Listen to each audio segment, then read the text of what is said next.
At FB 2020, we're known for bringing enhanced data and information to the sector. But from my perspective, data is an incredibly important tool that helps us to operationalize rights. It helps us to understand what our progress is, where our gaps are, and what more work we need to do.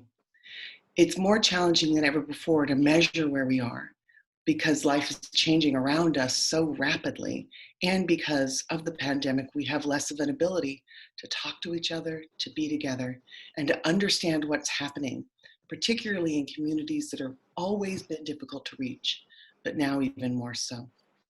So we think this conversation today is more critical than ever before. Some of the people that you'll be hearing from today are our colleagues who've worked to advance rights for many years.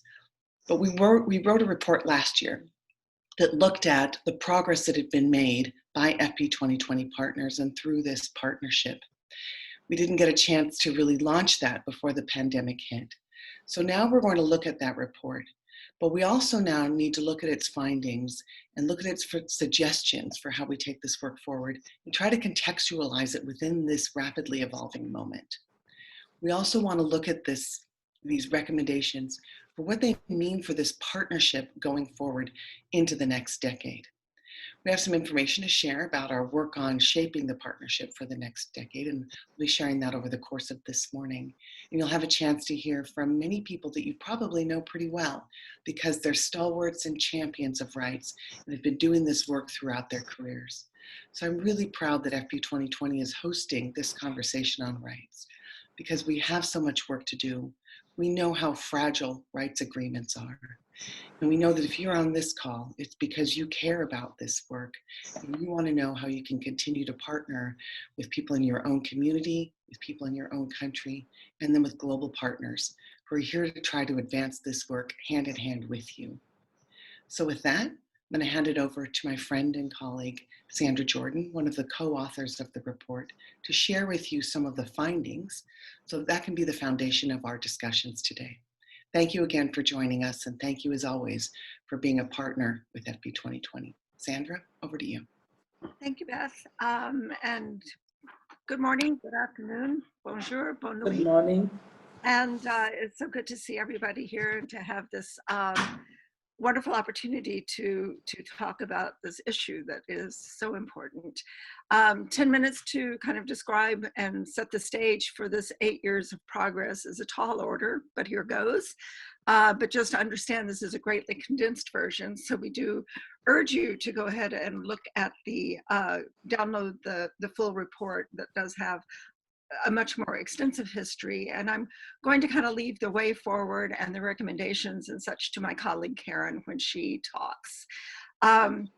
Just to set the stage, before 2012, the concept of voluntary and rights-based family planning can be traced back to the 1968 International Conference on Human Rights that advanced the principle that parents have the basic human right to decide freely the number and spacing of their children.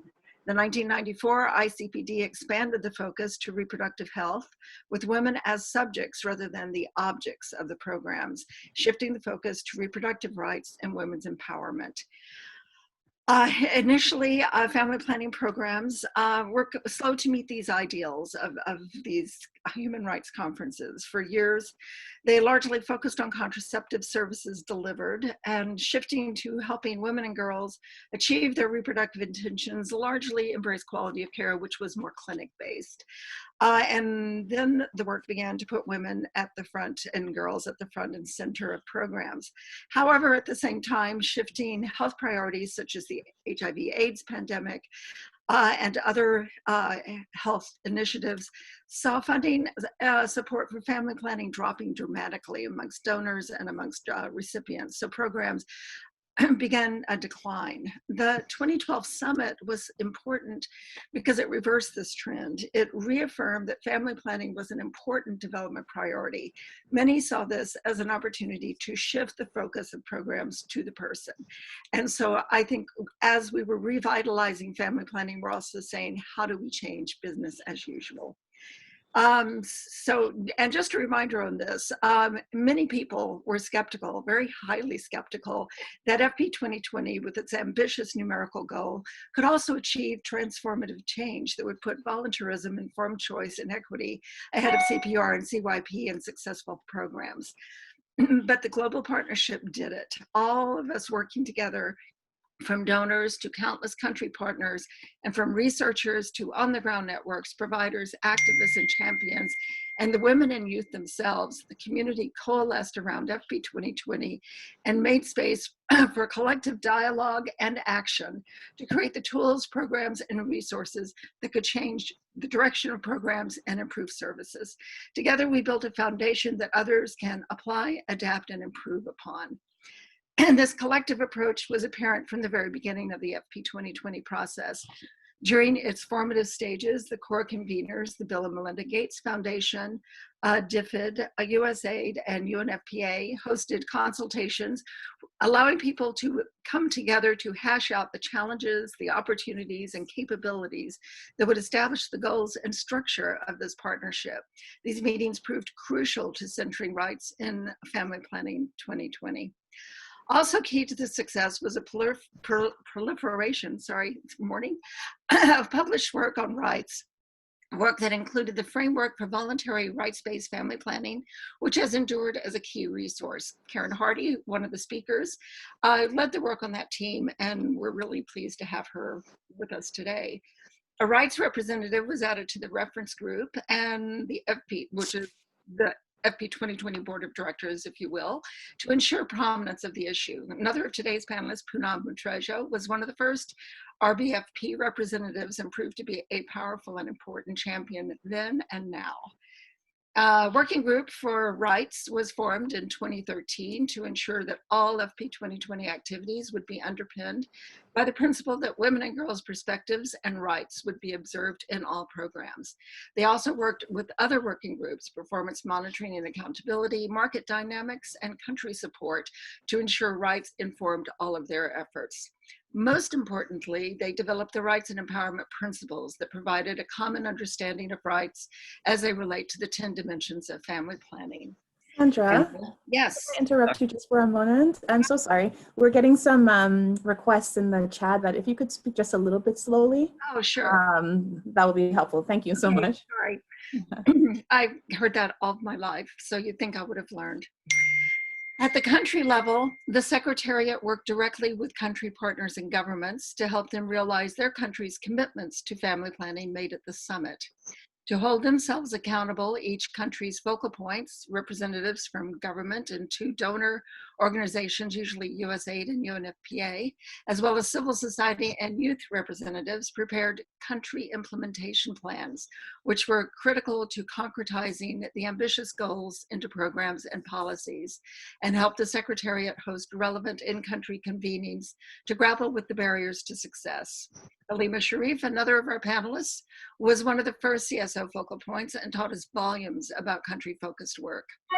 Through the years, the Secretariat provided a platform for conversations, webinars, and day-long and multi-day discussions with partners and key informants that explored issues ranging from best practices for advancing rights in programs to overcoming challenges at the policy, community, and programmatic levels. Other meetings and webinars didn't focus solely on rights, but made the links clear and included topics such as gender, male engagement, population and the environment, integration of family planning and HIV/AIDS, youth, humanitarian programming, and much more. This is just naming a few. FP 2020 also held 3 international rights consultations that brought academia, programmers, policymakers, and practitioners together to share learnings and experiences and to debate approaches and next steps. We learned from those who had been working in the field for years, those who represented other fields but saw the links, and those who had worked at the policy clinic or community level, all sharing the desire to grow our understanding, expertise, and capabilities in rights-based programming. You can find all these meeting reports on our website, and I encourage you to do so. The findings, questions, conclusions, and debates remain relevant today. And main thing I want to say about this partnership is that it truly has been a partnership. The lessons we have learned from each other and the many individuals that gave time, expertise, attention, and have been champions of this movement, this effort, and during this 8-year adventure are valuable to family planning, but they can be and should be adapted by any program that seeks to put people at the center. In closing, I just want to stress again the theme that runs through this. Advances in rights programming are the direct result of collaboration. Success is a product of many voices, opinions, skill sets, insights, energy, and support, and yes, even disagreement. And I think as you hear from the others, you'll see how all of this worked together and how it has created a path for the future. Thank you, and sorry about the speed. No problem. Thank you so much, Sandra, for giving us that quick overview of the report and the context around it. I'm really pleased to introduce Karen Hardy from What Works Association. Karen, I wonder if for the next 5 minutes, you could take us through the top line recommendations from the report before we head into our panel discussion. Karen, over to you. Absolutely, thank you, and thank you, Sandra, and I, thank you, Beth, and the team at FB 2020 for supporting Sandra and I to do this sort of deep dive into how rights were how they were worked on over the last 10 years. It was really a very fulfilling assignment. Sandra's talked about some of the things that the partnership has done. And in addition, we talked to 23 partners, people heavily involved with FP 2020. We had some government representatives. Poonam from the reference group was one of the. We talked to the two first co-chairs of the Rights and Empowerment group. We talked to donors, bilateral organizations, youth organizations, civil society. We just wanted to get the views of people who are on the ground, involved in family planning, but on the ground also, to ask them, what they thought had gone right and what still needed to be done, and also to look forward to getting from 2020 to 2030 and what we really need to do. And there are 17 recommendations that are outlined in the report. I'm not, in the interest of time, I'm just going to highlight some of them so you can see what people were saying. And as everything that we all read that was written pre-COVID, it feels like a different time.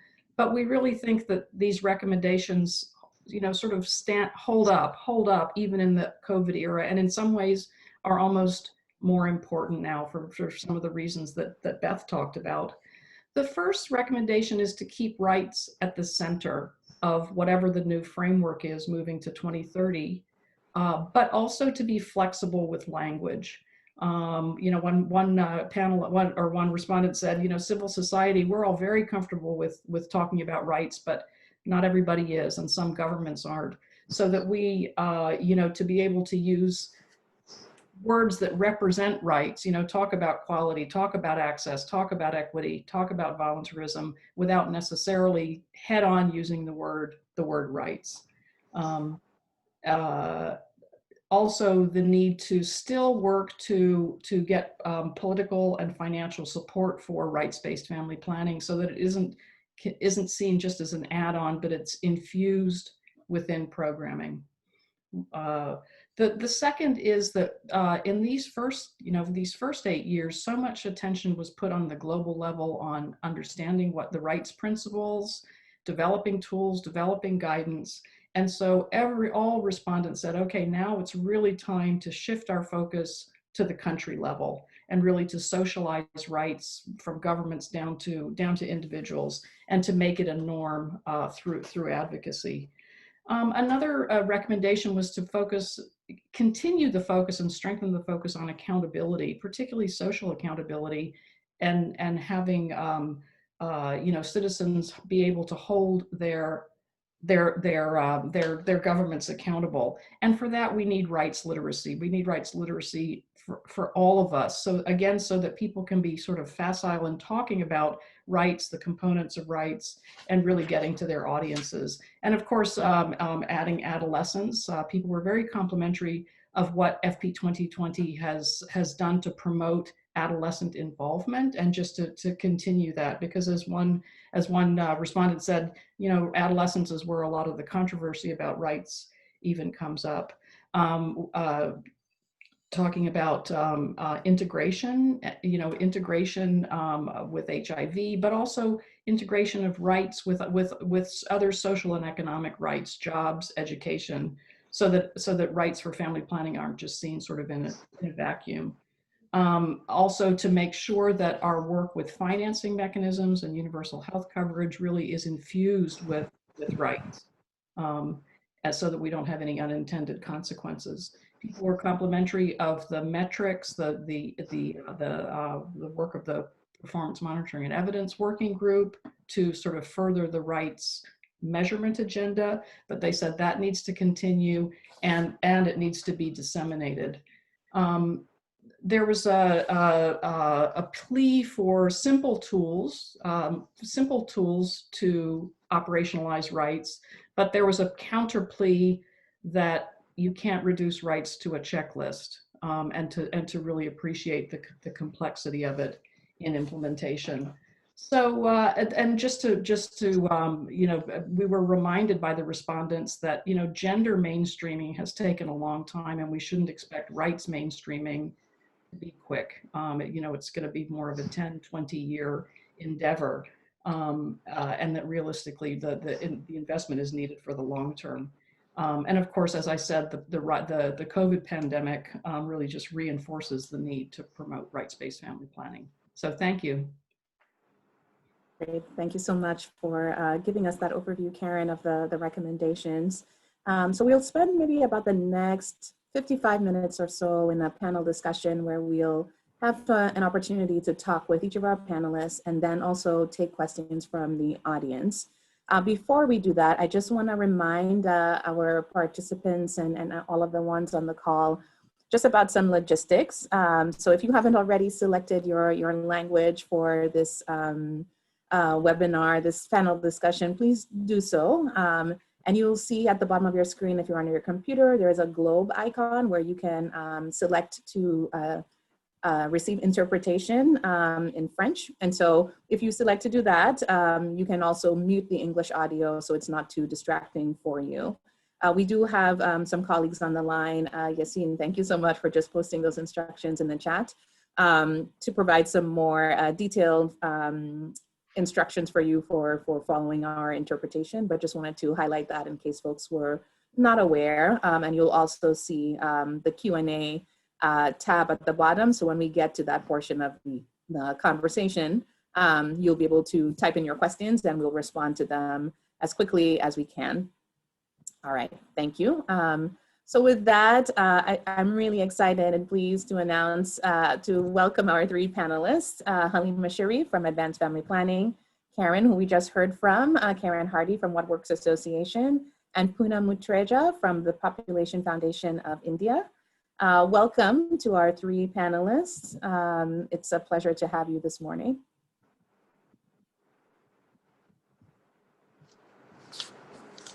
So for our panelists, if you can turn on your cameras, please do. If not, I know that can affect your connections. Don't worry about it. We have your beautiful pictures here, so our audience can get a sense of who you are. So building off of what Karen just laid out for us in terms of the recommendations, I wonder, Halima, if you could start us off with some reflections on what aspects of rights-based programming do you think we should be prioritizing within the context of COVID-19 and throughout the next decade?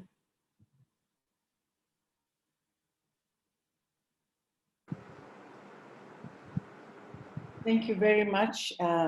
Greetings from Tanzania, and I'm just switching it on for a few minutes and I'm going back because I'm afraid of internet connection here. So thank you all.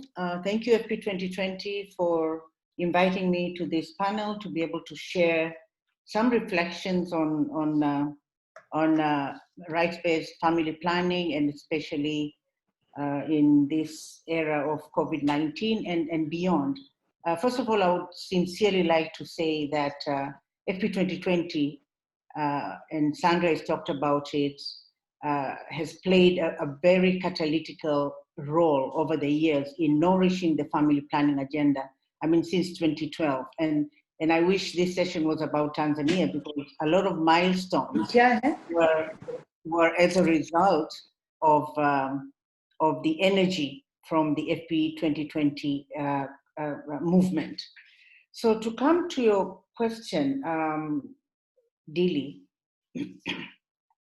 I think for me, access would be one major issue that we need to kind of focus on. How do we ensure continuous access, availability, acceptability, and also the timely delivery of family planning services in both the urban and rural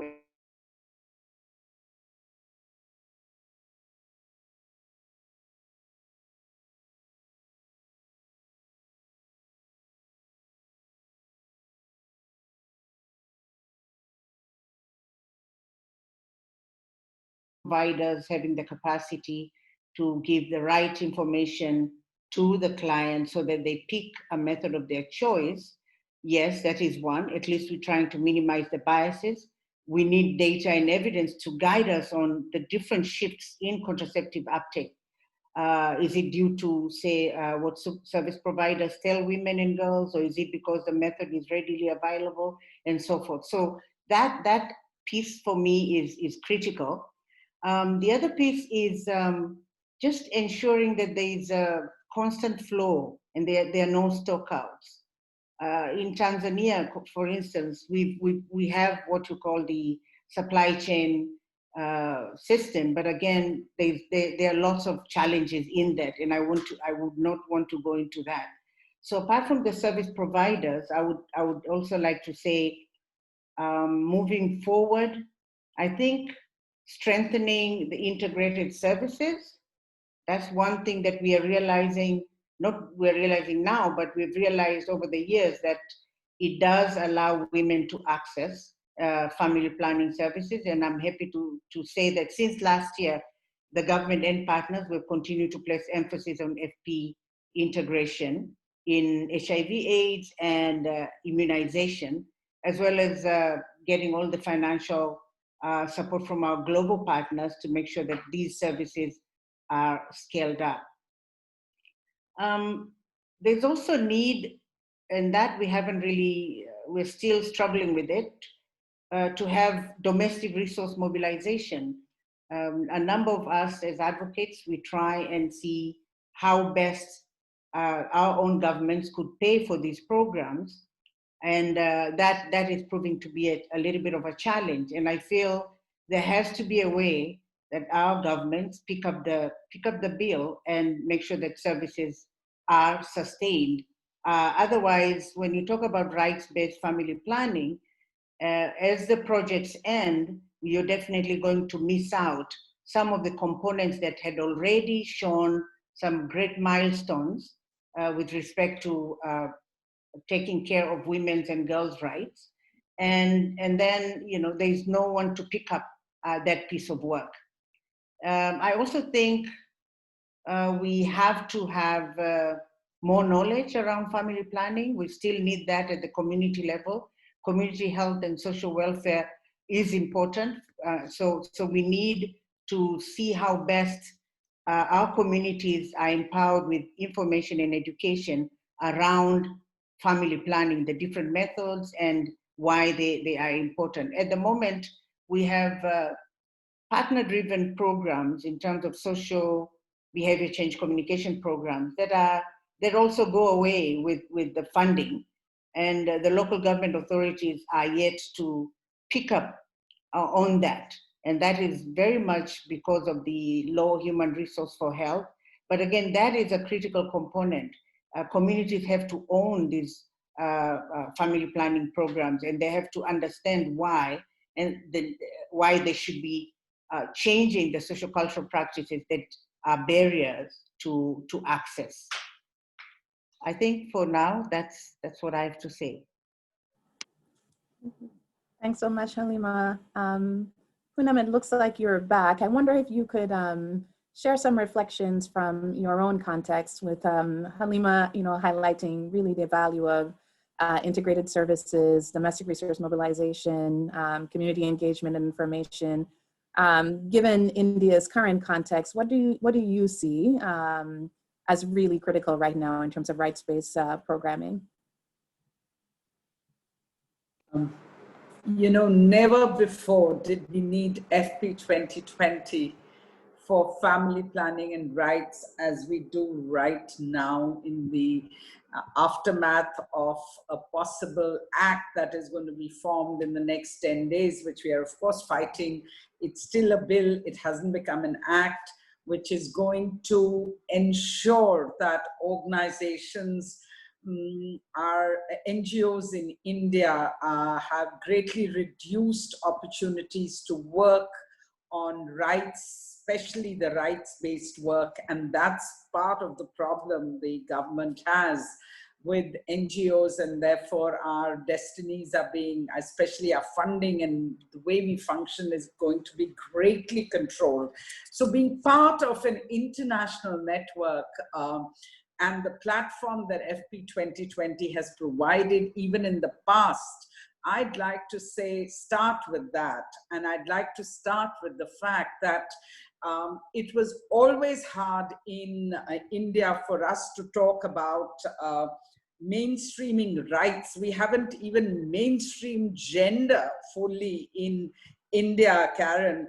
And we are very far from mainstreaming rights, and we envy America in spite of many of our friends, grumbling about, and rightly so, about abortion, for instance, the pro-abortion work and so on. But we think that you have that one problem, but your other issues are quite sorted, and there is a rights-based agenda, at least along with the women gender agenda.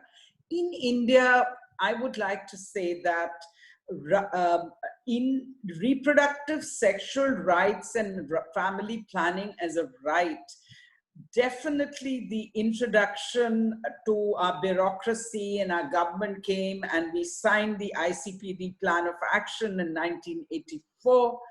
But it is really the work that FP 2020 did with the government. You didn't need to convert NGOs, but definitely what FP 2020 very successfully brought in the language of rights.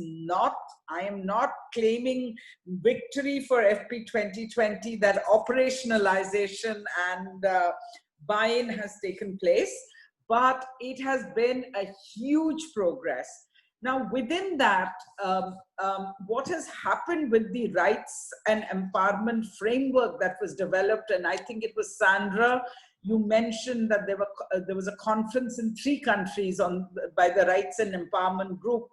PFI was very privileged because we did the meeting in India where government and NGOs participated, and what given how flexible FP 2020 and culturally sensitive much of the work, and that's behind the success of FP 2020, is that in India, we did our own framework in the cultural context, borrowing and leaning totally on the FP 2020 rights and empowerment framework. And that was disseminated across India by NGOs to grassroots groups as well as national organizations. And the government has understood what it means. What we also did in India, and I think that's very important, is, we talk a lot about rights-based work and reproductive rights, this rights, that, but operationalizing it. So we did that in India. And I think we understood, and in India, there is an understanding today that choice is a reproductive right. So we have to work on, in an environment where we can barely use the word rights. Even some of our donors, not to be mentioned here, are asking us not to even mention rights in our grant reports, leave alone our work reports, even in our grants. So in an environment like that, what is very helpful is to, without using the word rights for, because we have to survive, we don't want to go to jail. Yes, it's as bad as that, the situation at this point of time. So the way to go forward is operationalizing the rights in the framework. So you take choice, then counseling. We have said a rights-based approach in India because there was no counseling.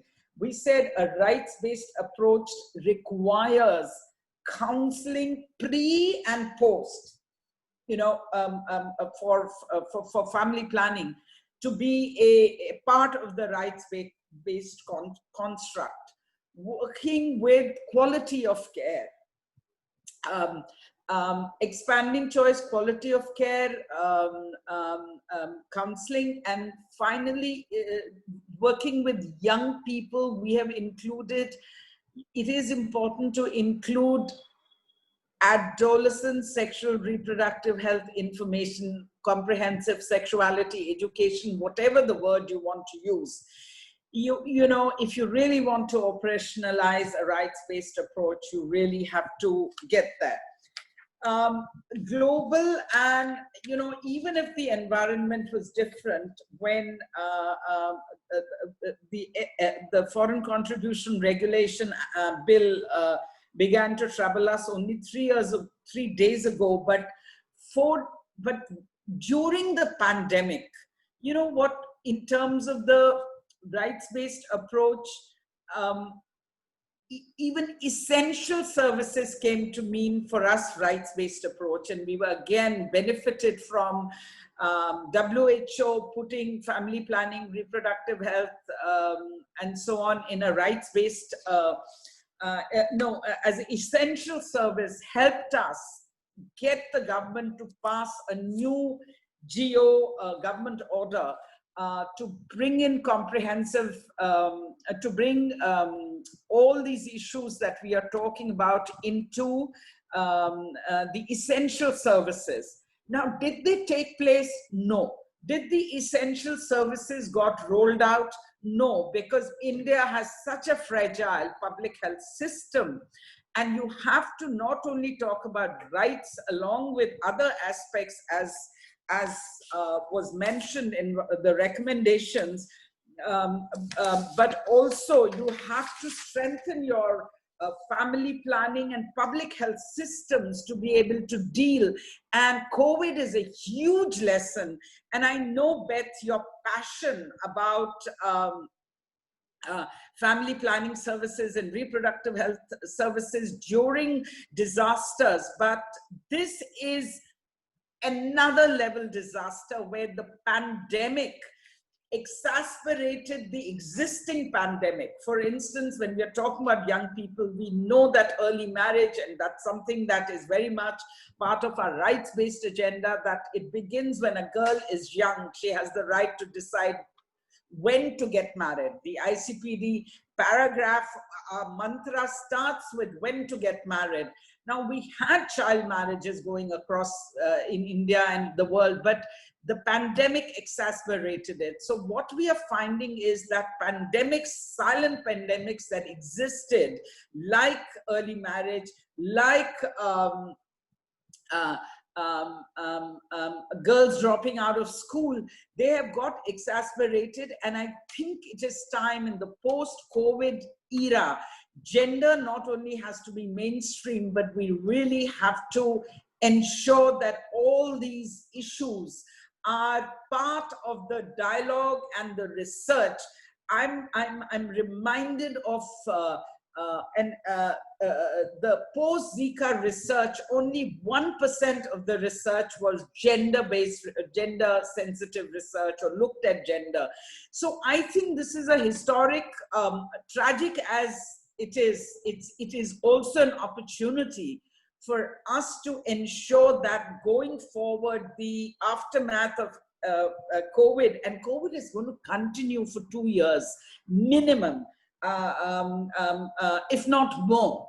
uh, it is a time that we stand up, Beth, and talk again in the context of COVID as an emergency about how we can safeguard the family planning services. For UNICEF to say, and rightly, that India is going to have 20 million additional births, which are going to be unwanted, which are unplanned, is a huge number for FP 2020 to even tolerate for a minute, when we were talking about additional 120 million women having access to family planning services. And just in India, you have 20 million women who did not have access to family planning services during the COVID crisis. So we know how fragile, what a fragile health system or services we're sitting on. Dilly, is my time up? You're a very polite person.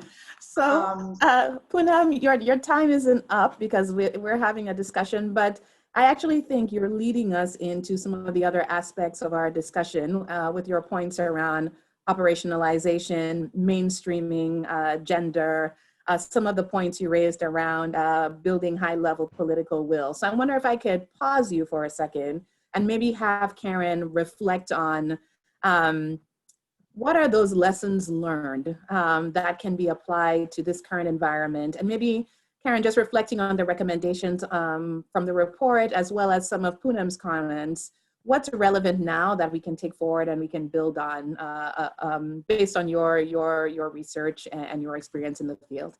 Sure. So Poonam and Halima, thank you so much for your comments. I'm seeing notes in the chat saying, great panelists. Thank you. So, building alliances. I think both Halima and Poonam have talked about this. And of course, FP 2020 is a partnership of all of us. But, one piece of work that I think we all need to think about, and I'm thinking about this, Poonam, in terms of your experience in India right now, is working with national human rights institutions, because we have to remember that human rights have legal teeth. Sometimes it takes a while to get to justice, but they do have legal teeth. These are agreements that countries have signed on to, including India. And I think I really like to give a shout out to UNFPA for its work in bringing to the attention of national human rights institutes in countries SRHR issues, this kind of issue from India, which is a clear human rights violation, so that those institutions take those up with the regional human rights mechanisms and with global human rights mechanisms, so that they can get the sort of legal attention that they need. Because I think what UNFPA has found over the years is that these national human rights institutes haven't always been so aware of the SRHR issues. So strengthening their capacity and strengthening, our knowledge of them so that we know to link with them is important. One of the other things I think, we all know that that countries have developed costed implementation plans. And I've been looking at costed implementation plans since the first versions of them. And something that is really heartening to me is how much stronger the rights language is in current CIPs than in the original CIPs. Original CIPs, the term rights just didn't even exist until about 2015 in CIPs. And then some countries are now on their second round of CIPs. And the rights language, even building in, the rights and empowerment principles, the WHO principles, the frameworks that people have been talking about, really adding those in. And also I want to sort of reiterate something that Poonam has said, is that the participation of partners with governments in developing these CIPs has been so important, so that UNFPA brings rights language to the table in developing CIPs. Civil society brings that language. Other donors sometimes bring that language, sometimes not. But that again reinforces for governments the need to develop rights-based plans. And we all know a plan, unless it's implemented, just sits on the shelf. But to not have that language in a plan means the rights are never going to be implemented in the program. So I think that's been another sort of success of of FP 2020. So I'll stop there, Dilly. I have more to say, but I'll stop there. Great. Thanks so much, Karen. I wonder if we can turn to Halima to maybe have some reflections on building on progress and the relevance of these key recommendations to the moment. Halima, do you have any thoughts here on how does this matter now still? How can we see these recommendations in this current context? Thank you very much, Dilly. I think even before I even comment on that, I feel strongly that even though the report was pre-COVID, but it actually brings out great recommendations that need to be taken into account now and many years to come, the post-COVID period. And I just wanted to quickly just link up with what my colleagues have also said. I think for us in Tanzania, when after I think March, when COVID really hit us, and until now, even though we were more lax than any other country in the world, and we hear that there's a second wave, so there are even more lessons to learn from that, bitter lessons, in fact. We really felt that women had stopped. Just quickly, just to take you back a little bit, women, out of fear, women and girls stopped going to facilities to access family planning methods. And that we did not record any increase in the uptake, but there was stagnation. Outreach services were not even happening. And right now they've started, but at a low scale. So I feel for us as a country, and that really weaves well with the recommendation, I think we need to really consider what are the outlets that could function in times of pandemic or emergencies. For instance, pharmacies in our country just sell commodities. They sell the contraceptives, but then they cannot administer. So how can we broaden the outlets? Pharmacies or community outreach, mobile services. If we had a strong program on that, women would still continue getting the services. The community health workers program, which is just being rolled out right now.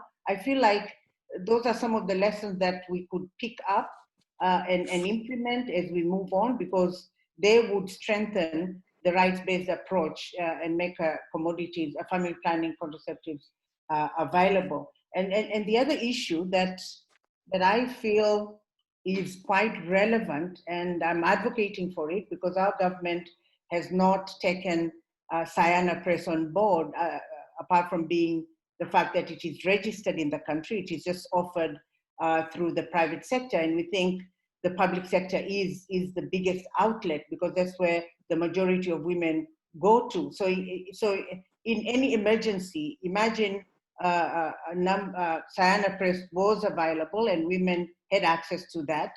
I think we would not have missed the opportunity of some of the women not getting commodities because they were the family planning programs, or they were afraid to go to facilities. So I feel there's an issue. I mean, there's an opportunity there. Coming to the recommendations, I feel all these recommendations that were given are really right on spot. And I also would like to point out that countries, depending on the context in that country, these recommendations could be applied not wholesale, but kind of look at which recommendations would give us more traction and start with that. Because I feel rights-based family planning touches on rights, and that is a tacky issue in some areas and in most of our countries, which means there has to be a more systematic, a more sensitive way of how to incorporate some of these recommendations into our programs. And I'm really glad to say a number of them, since post-2014 in Tanzania, a number of these recommendations are being implemented. But I would just like to point out just one or two. For instance, building knowledge on the rights issues. I feel that is a very important recommendation. And it's not just knowledge among those receiving the services, the clients, the women and girls, but actually knowledge among the decision makers, the policy and political leaders who sometimes stand up and make statements that take our family planning program a year or two back. So I think it is important that we build that knowledge and find ways of depoliticizing the rights language. That has been said, and that is critical, and that's going to appear in almost all the countries who are striving to implement this.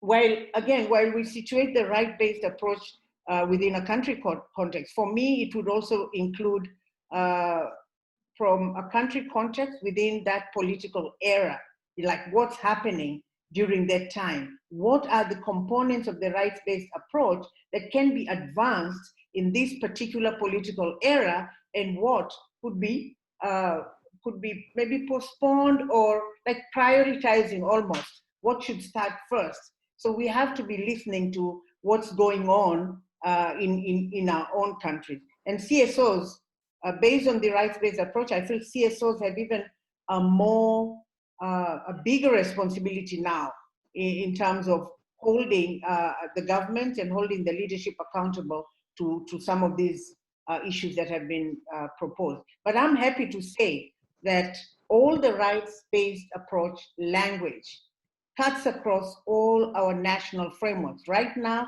the national health policy is being revised, and the draft is already giving us hope. We kind of peeped, not all of us have it, and it's giving us hope that that the government is listening issues around quality and respectful care. This is the language that is currently being used across. Of course, the implementation, again, that could be another big challenge. And lastly, Dili, I feel in the recommendations that I'm not going to highlight adolescents and girls. I think that has been happening over the years. It's just right. It's just now time for governments and partners to look at which of these interventions are the best lessons that countries could implement. So I'm just going to say that we need to find ways that are agreeable to all of us working at country level, in tracking indicators, in setting indicators, which indicators need what kind of data, so that we are all on the same page, as opposed to having different partners with different project indicators, tracking projects in certain geographies, and then at the end of the day, we don't really have a complete story about how a country is performing when it comes to rights-based approach. So I'm glad the recommendations are right on point, and I think countries can just break them down in terms of who is going to be carrying which recommendations and what are requirements to move this forward. Thanks, Halima. You've raised so many important points here, not among which the information piece, not just for communities, but for policymakers, I think is really, really key, in addition to the points you're making about depoliticizing rights where possible, but also being very mindful of the current context that each actor is operating in. So with all of these reflections, I'm wondering, Poonam, if you can lead us into some reflections about what is the way forward based on all of this. And then I see we have lots of comments already going in the chat, so I would love to open it up to the audience after we go through this last question. So please lead us off with the way forward.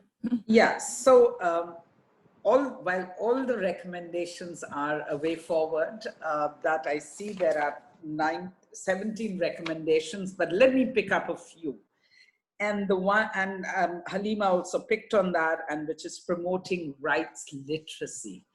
You know, the one thing we missed during the pandemic is having more behavior change communication on family planning, not just rights, but information across on family planning. There is nothing I miss more than that. And the community, you know, there was so much time people had using television, phones, and different, you know, online chat information. I wish we had some powerful behavior change communication beyond PFI's contribution to I, a Woman Can Achieve Anything. and etc. Guess what we did? The first thing in lockdown in India we did was we made little snippets. We also have of all our behavior change communication, and we tried to see, we gave a call to NGOs across the India to share behavior change communication with us, and we realized that in spite of a very successful family planning programs across Africa, in Brazil and our very own in India, there is so little that exists and we need much more. So I would like to say that using targeted social and behavior change communication should be not only for emergencies and pandemics, it should be in peacetime. This should be, I would like to say that to bring in rights-based literacy, the FP 2020 program has to maybe, one thought I had was look at across the world and try and make it what exists and try and make it culturally sensitive to different countries. And if we can't, we create more material. It's very important. Digital knowledge, digital information, for young people, both for young people and others. Now that digital technology has been used by those who never treaded near a digital technology, kids are studying from school. There is a whole lot of inequality in terms of there's a digital divide, but let's not worry only about those who don't have. Let's look at the millions of people who through this tragic pandemic have begun to go online. So we can use that for digital knowledge. And I'm very glad to say to you, PFI has become the knowledge hub for information pertaining to adolescents' health and well-being as part of our one of our very generous donors grants. And we also have started a program in which, again, I want to recommend as a good possibility for many countries is to design, we've designed, because right now it's only using digital technology. So we've designed something called Educately, which is a 2-week training program for teachers in sexual reproductive health and population issues for teachers, for their students. And then social accountability. I mean, while FP 2020 has done a great job of social accountability in many of the countries, but I would like to say that the social accountability, while we collect data, and you have great international NGOs which have brought data of the kind that never existed before in family planning, I'd like to say that community data from community engagement and people's voices, so that people can hold us accountable, and women's own voices. I am tired of talking. People must be tired of listening to me. Let's bring in the women voices. We really, really need to, and we have made, so I walk the talk. PFI walks the talk.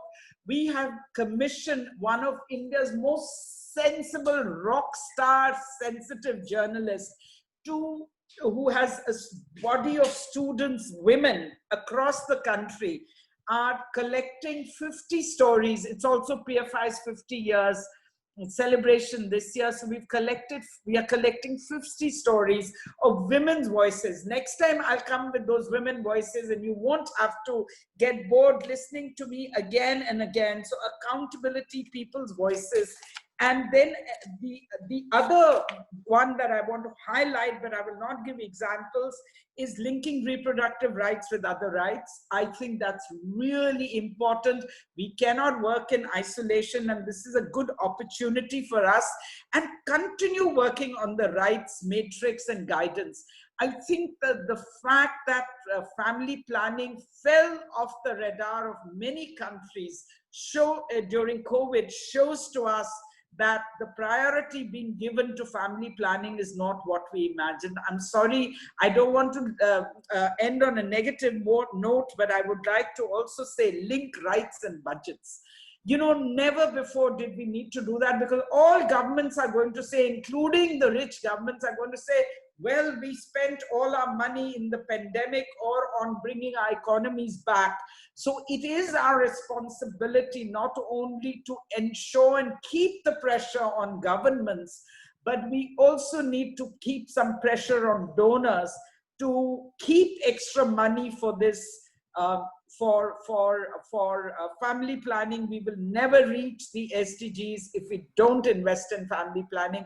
I know we've had debates on that in FP 2020, but we have overcome many, and I think linking FP 2020 to the SDG goals, and in that money will make a huge having the money will make a difference, and finally conducting research on rights-based family planning. What are the outcomes we need to have?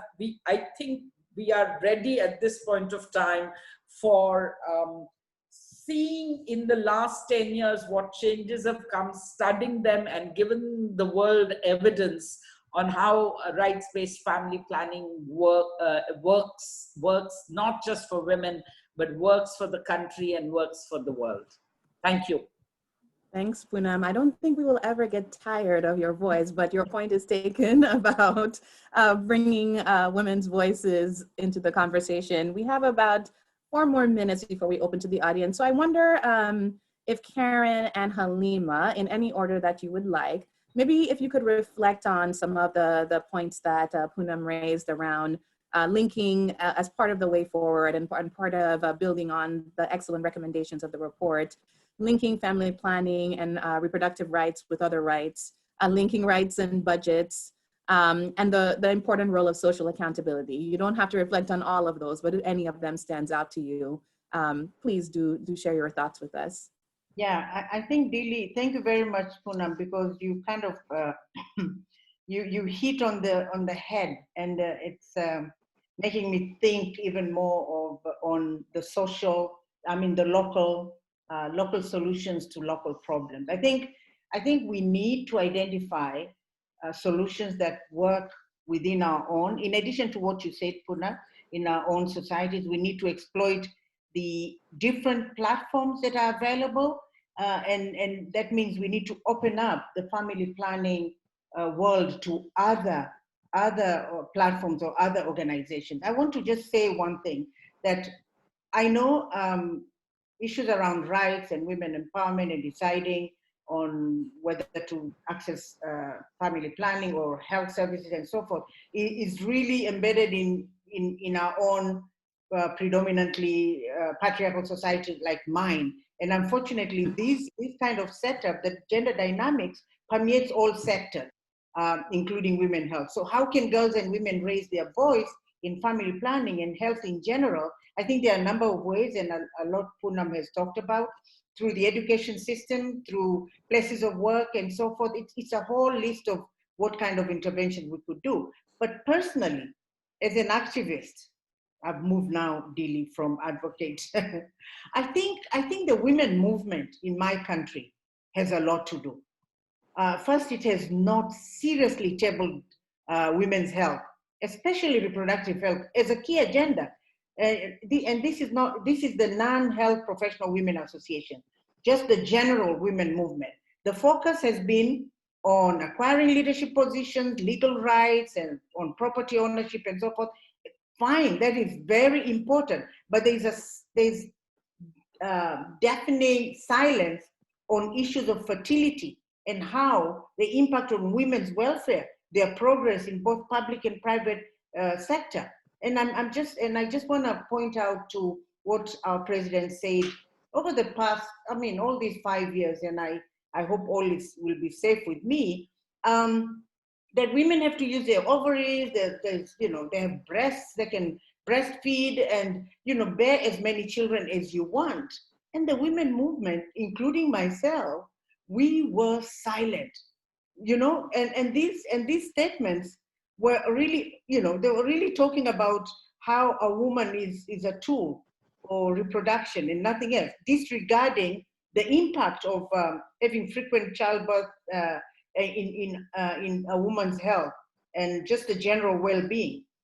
So you wonder, can this can't the women movement integrate and prioritize issues around reproductive health, because they are the center of any woman's progress in life, whether you're in a public or private sphere or whatever profession you're in. Reproductive health, the rights in this area are continuously being violated, and sometimes publicly through such statements, and that takes women back, and it also makes the society even more resistant. So the women movement has a challenge there in my country, and I feel there are other avenues like, say, all these self-help economic groups that we end up establishing, and women are doing well. They get all the skills in entrepreneurship and so forth.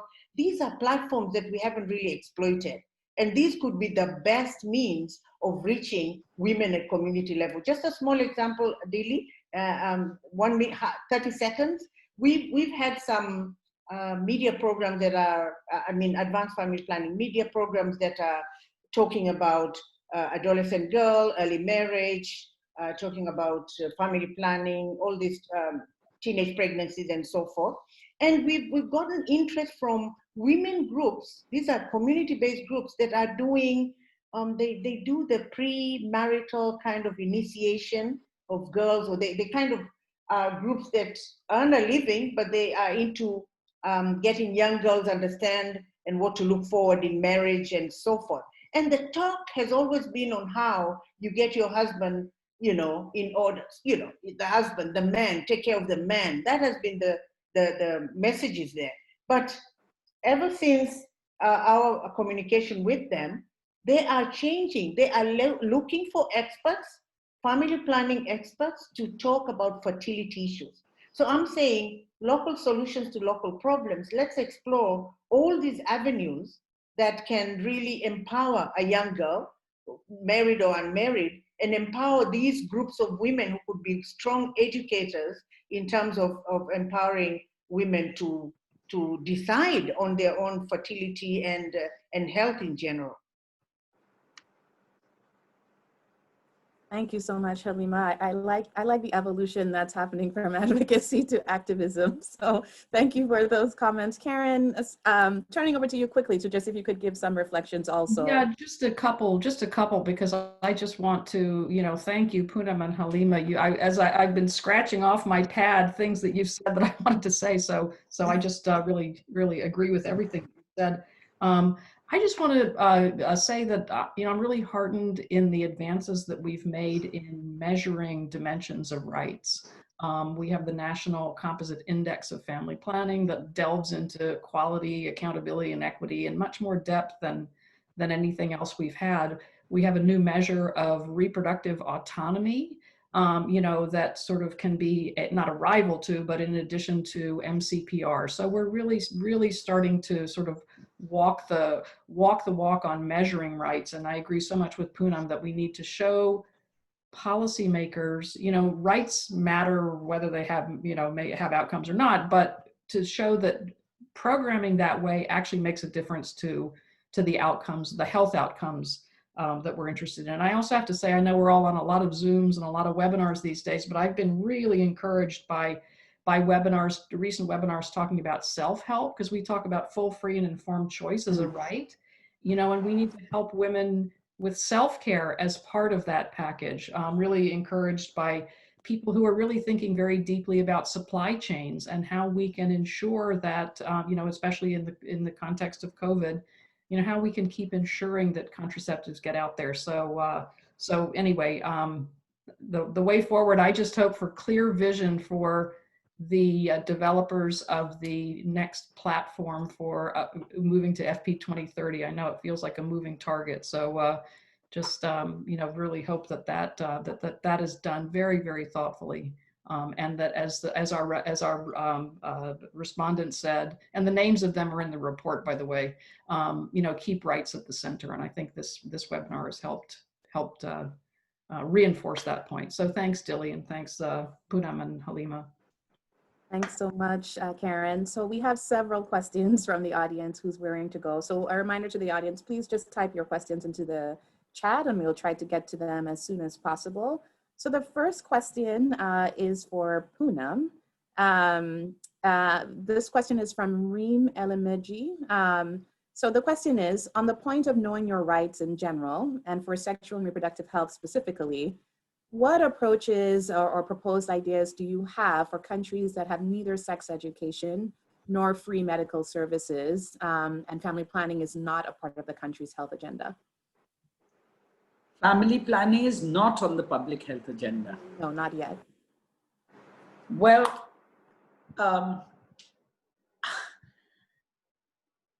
first, I'd like to say that sex education is a very long and difficult battle for even developed countries have fought and are not fully there. Ask our American colleagues, abstinence is still the push for young people, and they must be laughing at us talking about abstinence, even talking about abstinence. Having said that, I'd like to say that today we have much more opportunity to reach young people, especially on sex education, online use of, which country are you from, by the way? Reem, I don't know if you can type in the chat which country you're from. Sorry. So it's one of the questions from the audience. They didn't indicate. Okay, so that's sorry. fine. I'm sorry. I'm so sorry. Yeah. So sex education absolutely is something today we have the opportunity to do on cell phones, on computers, through internet, and so on. And yes, you'll tell me, but in my country, there are enough young people who don't have access. So let's reach those who have access. And those who don't have access are going to, many of them are going to have access to these young people. Let's think of them as peer educators. And while we know that peer education is a failed program, but we know it empowers people, and young people share information.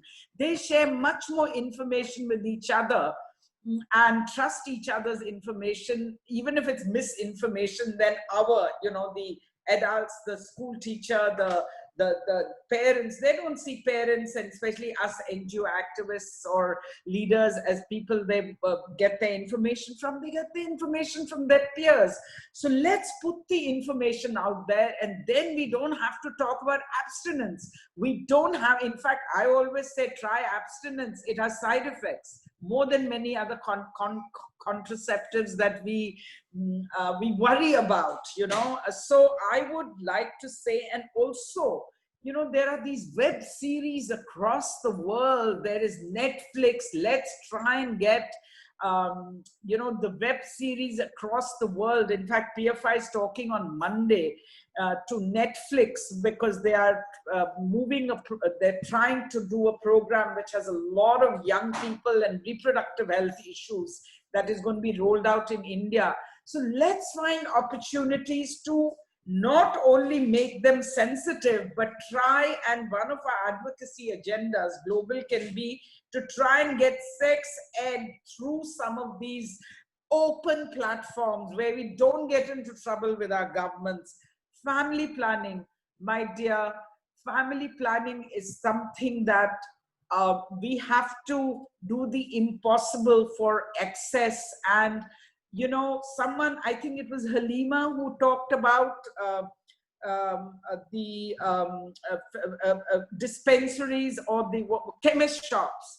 If our government doesn't provide, I think women and men are willing to spend money for temporary methods, which if they are really available and they're made aware. So let's look at different ways, and that's what COVID also taught me. We should have been looking at empowering the chemists.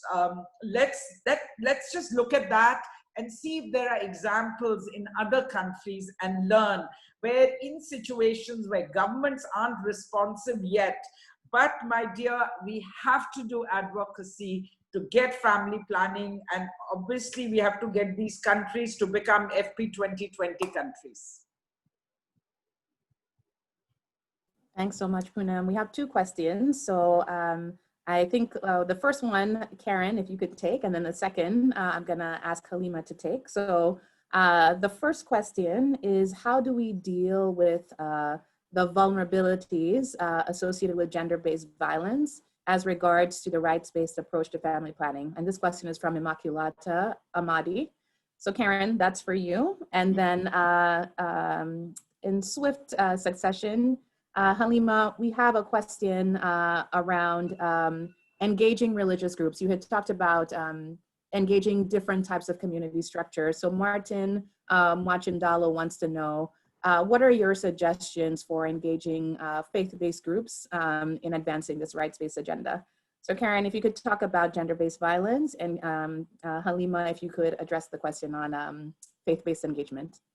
Sure. So, no, thank you for that question. And you know, gender-based violence is a huge human rights violation, you know, in its own right, related or not related to family planning. And so I think this is an example where expanding what we do just from our own narrow view on family planning, but really linking up with groups that work on gender-based violence, so that we can, you know, including, as I was talking about, those human rights institutions, so that we can sort of encircle women with the full range of protections that they need. I think this is also probably where, you know, just being careful about our language and being sensitive with our language, and not sort of, you know, just shouting rights, rights, rights, which sometimes just inflames things rather than calming things down, is really important in the context of gender-based violence. But I also think that, you know, and I guess we're all hearing about the sort of rise in gender-based violence currently in the COVID, you know, lockdown situation, and just the huge stress on people. You know, and so just the need to again work with communities, civil society, social accountability, so that people know what their rights are, and that they can work with their duty bearers to fulfill those rights. So there's a lot. We could have a whole webinar just on gender-based violence. So I'll stop there. But great question. Thanks, Karen. Halima, do you want to tackle engagement of faith-based groups? Yeah, thank you very much. I think there have been some projects that or initiatives that have worked with faith-based organizations, especially the religious leaders. And I just wanted to point out to one that I know of. I know UNFPA has also done some work in Tanzania, but the one that I know of is the one that PAI facilitated in Tanzania, and we were able to get the religious leaders, the Muslim religious leaders, come up with, we call fatwa, but it's a decree that would that emphasizes family planning, and then rolling it out to all the different religious groups across the country, so that they kind of use that during their sermons, or even better still, use that during counseling, you know, marital counseling and so forth. So I think first, it would be important for organizations that are interested to engage religious groups or religious organizations to make sure they understand, or they do some background work on what Christianity or Muslim or Hinduism or whatever religion they have in their own countries, what the religion talks, what's the talk around family planning and reproductive health.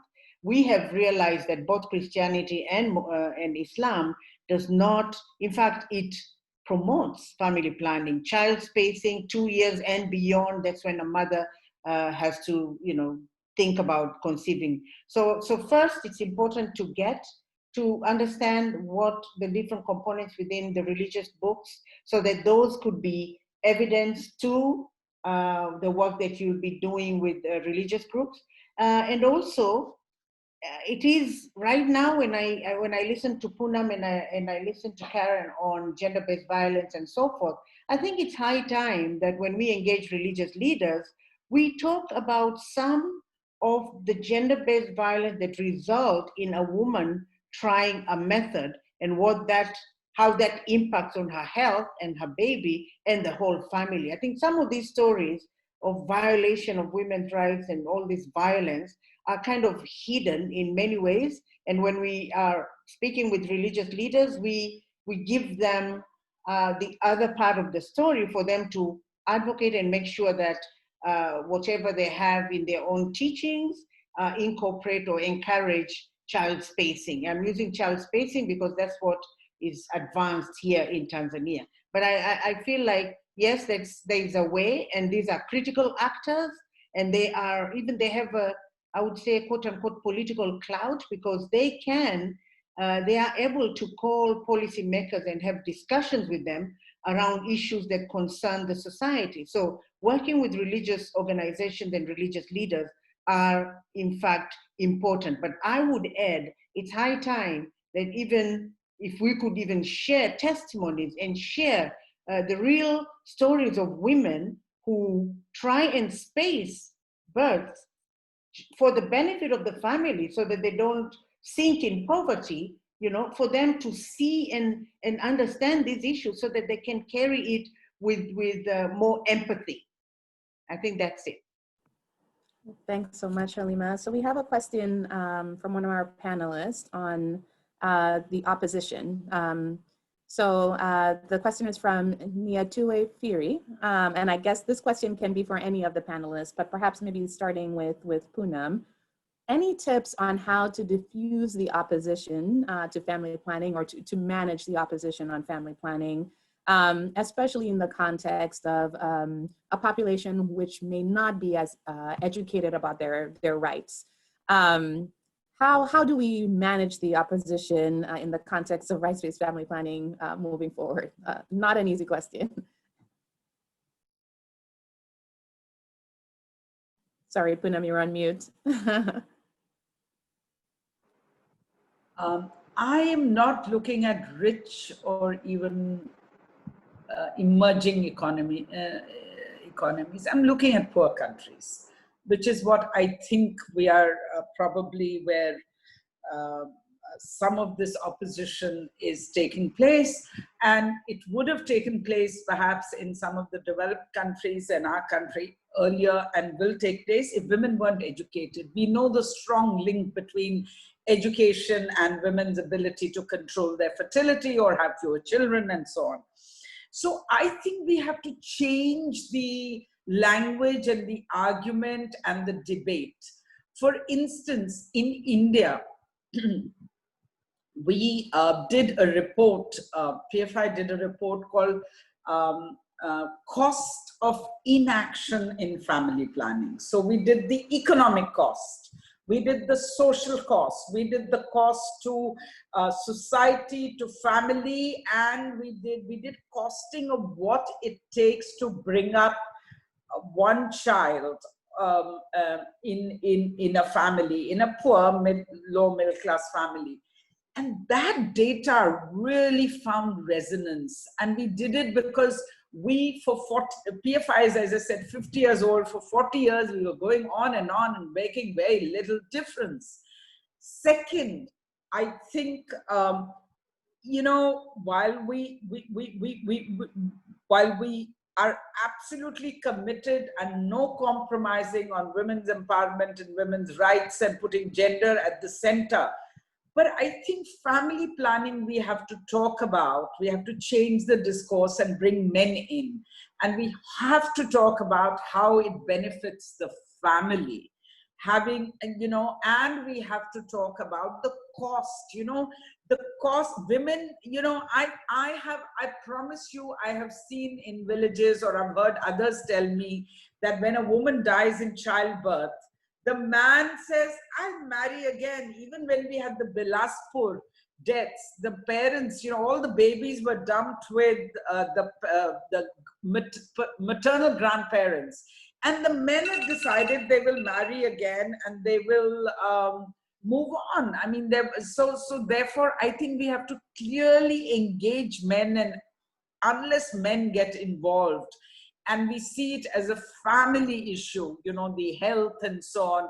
And I think we need positive case studies. We need case studies of people who had, women who married later, women who got educated, women who, what is the outcome in their families and what is the contribution they make, to nation building.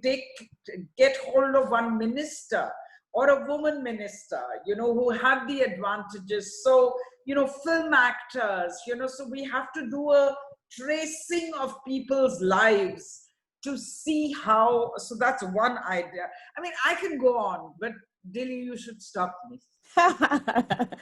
Thank you, Poonam. I love that question, whoever asked for it. And I'm going to write some more points down because it's not fair to take away time of other people who may have questions. So this really excites me, using a different discourse. We really, really need to do that. Thank you. So Poonam, thank you for that. I wonder if Karen and Halima, super quickly, if you have any reflections on this, and then we can turn over to Beth to take us through the last segment of our conversation today. Yeah, I'll yield to Halima on this one. Thank you, Dilly. Okay, thanks, Karen. Actually, Karen, I was almost going to say the same thing. So Poonam has wrapped it up for all of us. Poonam gets the last word before Beth. No problem. The last word to answer the question. Is this the last word? Are we concluding now? So I would, yes, we're at 9:25 and we're supposed to go until 9:30. So I wanted to wrap us up in this discussion and then quickly turn over to Beth for one last piece. Poonam has her finger raised. Yes. Yeah. I just wanted to make a correction. That's what happens when you talk too much. I said there were 20 million additional births in India. There are going to be 20 million births in India because of the law. Okay. So I just want that correction before somebody smashes me in India or elsewhere. And Dilly, I just, before we turn it over to Beth, I just want to thank Beth for her leadership on this topic because, since she came to FP 2020, she has made sure that rights remained at the center of the partnership. So I don't think she always gets the credit that she deserves for really moving this agenda, keeping this agenda and moving it forward. So Beth, thank you. Karen, especially with the government, there are very few people who can work with governments the way Beth works. And I think a bit of it is to do with her background working in diplomacy, her height, her smile, and her absolute commitment to rights-based. And that's why we all love working with Beth. Thank you so much.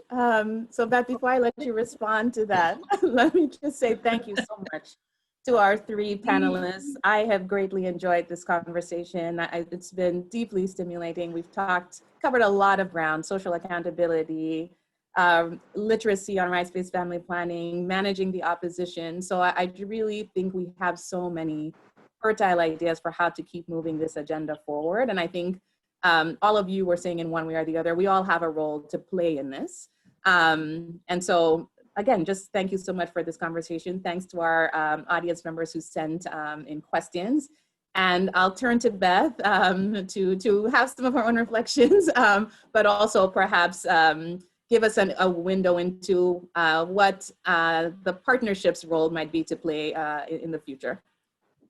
Thank you, and thanks to everybody for your kind words. You all are my mentors. As a diplomat, I worked on a range of issues, but it was all of you that taught me about what rights mean and their central importance, and in working through language at the UN about how that's one tool as well that sets these normative standards. And all of us have unique attributes that we can bring to it, and if physical height can play an intimidating factor, then we're going to use it, right? But we all have our own abilities and unique perspectives that I think is what makes this conversation so important. Because as you mentioned earlier as well, I think Halima, you talked about local solutions for local problems, and Poonam, you talked about the need to ensure that we have culturally sensitive ways of approaching these issues. Many partners brought up issues around faith and working with men and boys.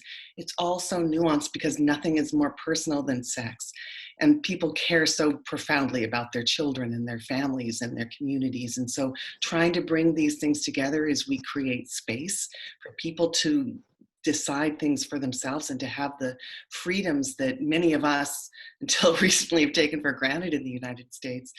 but these are live discussions and profound and intensely personal. And so I take inspiration and learn from all of you every day as well. And that for me has been the value of this partnership, is it's created space for all of us to talk with each other and share the global challenge that we're facing as it gets down to the individual hearts and minds of everybody around the world. So it's been an honor to work with all of you and to continue to do this work, and so excited to be working with Dilly now and having her leading our efforts at the Secretariat as we go into this next decade. And so thank you to all of you. And so I'm going to share a slide now that just shares a bit about what we're doing with rights to take us forward. As you all know, we had anticipated that there would be an ICFP in February of 2021, and we're really thrilled that there will still be a moment to mark that date.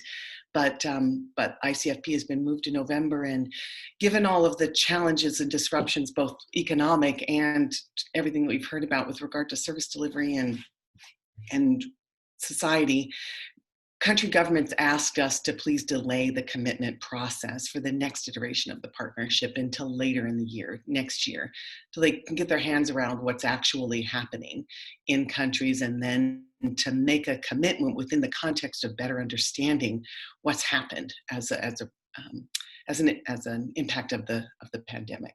So we'll be doing that, and Dilly's helping to lead our work on that as well. So that we'll be wrapping up FP 2020 in January of 2021. We're going to launch our annual report then and take a moment to really assess and to celebrate all that we were able to do together over the last decade, and use that as our foundation for the next iteration of the partnership. And then 2021 will now really be a bridge year as we ask all commitment makers or all country partners to make their commitments over 2021, but make them at home, make them in partnership with civil society. Civil society should be at the table as countries and governments are drafting their commitments to ensure that conversations such as the one we had today inform the commitments and the goals and the programs, processes, laws, and frameworks that will be in place or that we hope to build over the next decade to reinforce rights and then to create greater access to high quality contraception. So we look to country partners to lead those processes in your countries. And while that's happening, we'll also be building a new architecture for the next iteration of this partnership. And I hope that that will respond as well to this call that the partnership itself be more nuanced and be closer to country partners. Our ambition is to build hubs in 4 different regions around the world, in East and Southern Africa, in West and Central Africa, one in Asia, which is, I know, insufficient, but we're having to sort of hedge our ambitions at the outset of this. And importantly, also a hub in Latin America, because that continent has really not been a part of FP 2020. And we've heard really consistently and loudly that there's a need there to be part of this global movement. So we'll be excited to do that as well. So we'll be physically then creating these new hubs so that we have a support network for the next iteration of this partnership. And there will remain a hub in North America to continue to work on data, to continue to work on things like communications and global level issues as well, and to coordinate with a new governance structure that we'll be launching next year too. So we're working throughout this year to finalize agreements on these processes so that we can then stand up these hubs over the course of next year. So we look forward to your partnership and engagement in all of that as well. And we will have a series of these kinds of conversations as today throughout the fall to talk about some of the critical issues that will be coming forward or be highlighted in the next iteration of the partnership. And I'm very happy that we started that today by talking about the centrality and the importance of rights. So we look to all of you to help us get that right over the next year. And we, again, will also be launching a new governance structure. So we hope that that will create more of an opportunity for civil society advocates and activists, Halima, to be at the decision-making table as the partnership is shaped and then as it works across the next decade. We'll also be ensuring that young people have a seat at every table throughout the FP 2020 or FP 2030 partnership. We're not sure that's going to be the name yet. We'll be launching a new name for the partnership in January as well, but we'll use that for shorthand for now, because we understand and we appreciate that this is really about the future and the world for young people, and they should be driving that agenda. They know what they need, they know what they want. They just need us to facilitate that happening and to support creating a world that meets their needs. So I want to just thank all of you for being with us today and for your partnership over the last decade and in these last few months of FP 2020. So do look forward to being with us in January. So we'll share the final FP 2020 annual report. We'll scope out the next year together, and then we'll start that work. So thank you again for being with us today. Thank you as always for your partnership. Thank you to the incredible women on this conversation today. And I scrolled through the participant list and saw many of our male partners as well that have been so critical to FP 2020 and to leading your countries for many decades. Beggar Magwa, Abu Faisal, so many people there that I just want to give shout outs to thank you for your partnership. Thank you for teaching all of us. And thank you for deciding how this platform can be useful to advancing your work. We hope to continue doing that with you for many years to come. So I hope all of you are safe and stay healthy and that your families are well. Take care of each other and stay connected with us and let us know how we can support your work going forward. And Poonam, I just want to give you the final note that we're thinking about you and partners in India as we look at this act and hope that the space for civil society to continue to be supported in India will be maintained. It's so critical and important, and just want to thank you for your courage and your leadership. So thank you, everybody, and we'll meet again soon. Bye-bye.